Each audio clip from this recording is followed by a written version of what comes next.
នៅពេលអ្នកសម្រេចចិត្តបោះបង់វាមិនមែនមានន័យថាអ្នកគ្រាន់តែឈប់ធ្វើកិច្ចការនោះទេ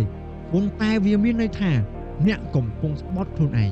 ស្បត់ក្មេងម្នាក់កាលពីអតីតកាលតែធ្លាប់មានក្តីស្រមៃចង់ឃើញអ្នកជោគជ័យអ្នកកំពុងផ្ដល់ឱកាសឲ្យអ្នកដែលមើលងាយអ្នកសោកចំអកអ្នក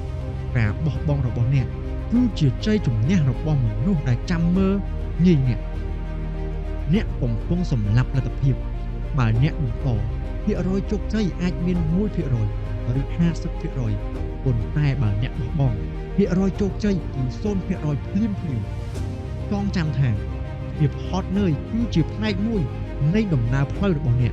វាមិនមែនមានសញ្ញាប្រាប់ឲ្យអ្នកឈប់នោះទេតែវាជាសញ្ញាប្រាប់ថាអ្នកជិតទៅដល់គោលដៅហើយ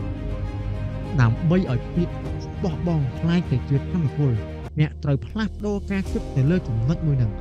កុំមើលផ្លូវដែលត្រូវដើរតែត្រូវមើលចម្ងាយដែលអ្នកបានមកដល់កុំផ្ដោតទៅលើភាពលំបាកដែលនៅសល់តែត្រូវមានមោទនភាពទៅលើភាពលំបាកដែលអ្នកបានឆ្លងកាត់បើអ្នកអាចតស៊ូមកដល់ចំណុចនេះហើយមានន័យថាអ្នកមិនមែនជាមនុស្សទុនជ្រៅទេការបរាជ័យគ្រាន់តែជាមេរៀនដែលមិនទាន់រៀនចប់ប៉ុណ្ណោះមានអ្នកណាម្នាក់ដែលដើរដួលហើយសម្រេចចិត្តអង្គុយនៅទីនោះអស់មួយជីវិតនោះទេការបោះបង់គឺជាការបរាជ័យពិតប្រាកដដរាបណាអ្នកនៅតែព្យាយាម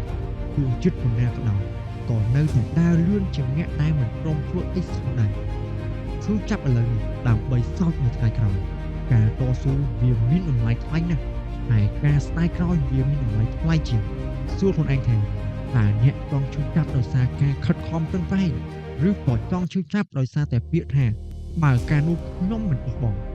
សម្រាប់ដើម្បីសន្សំយកកម្លាំងមិនមែនជាការបោះបង់ទេមនុស្សភាគច្រើនយល់ច្រឡំថាការខំប្រឹងរហូតដល់ដាច់ខ្យល់ទើបហៅថាអ្នកតស៊ូតែតាមពិតទៅការសម្រាកគឺជាផ្នែកមួយនៃដំណើរការជោគជ័យប្រៀបដូចជាព្រួញដែលត្រូវទាញថយក្រោយឲ្យអស់ទំហឹងទើបវាមានកម្លាំងហោះទៅមុខបានបើអ្នកមិនព្រមឈប់សម្រាកម៉ាស៊ីនក្នុងខ្លួនអ្នកនឹងឆេះហើយអ្នកនឹងត្រូវបង្ខំចិត្តឈប់រហូតបែងចែករវាងហត់កាយនិងអស់សង្ឃឹមបើអ្នកហត់ទៅដេកឲ្យស្កប់រួចក្រោកមកវិញជាមួយនឹងផែនការថ្មីការបោះបង់គឺកើតចេញពីខួរក្បាលដែលឈប់គិតប៉ុន្តែការសម្រាកគឺជាការផ្ដល់រង្វាន់ដល់រាងកាយដើម្បីឲ្យខួរក្បាលមានពន្លឺឡើងវិញមនុស្សដែលខ្លាំងពិតប្រាកដមិនមែនជាមនុស្សដែលចេះហត់នោះទេ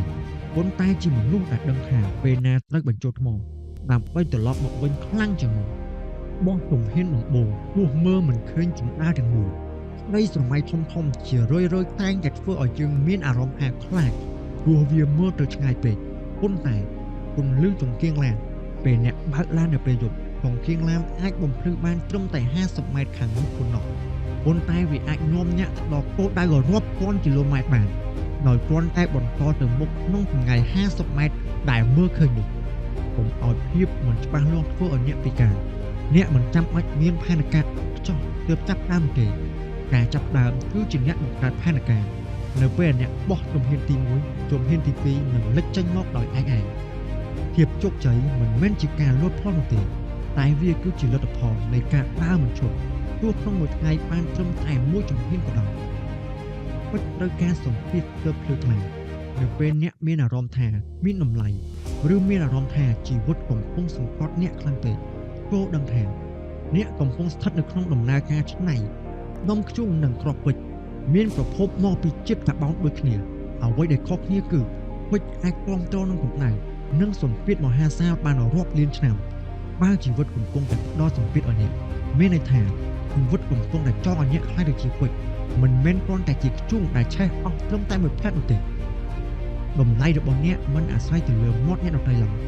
ពេជ្រដែលនៅក្នុងភក់នៅតែជាពេជ្រសម្ពាធដែលអ្នកកំពុងតែជួបឥឡូវនេះវាកំពុងតែដោះខាត់ចរិតលក្ខណៈការអត់ធ្មត់និងប្រាជ្ញារបស់អ្នកខ្ញុំសូមឲ្យជីវិតដល់ភាពងាយស្រួលតែចូលដឹងគុណចំពោះសម្ពាធព្រោះវាជាផលតាំងដែលបញ្ជាក់ថាអ្នកមានសមត្ថភាពអាចក្លាយទៅជាមនុស្សដ៏អស្ចារ្យម្នាក់បាន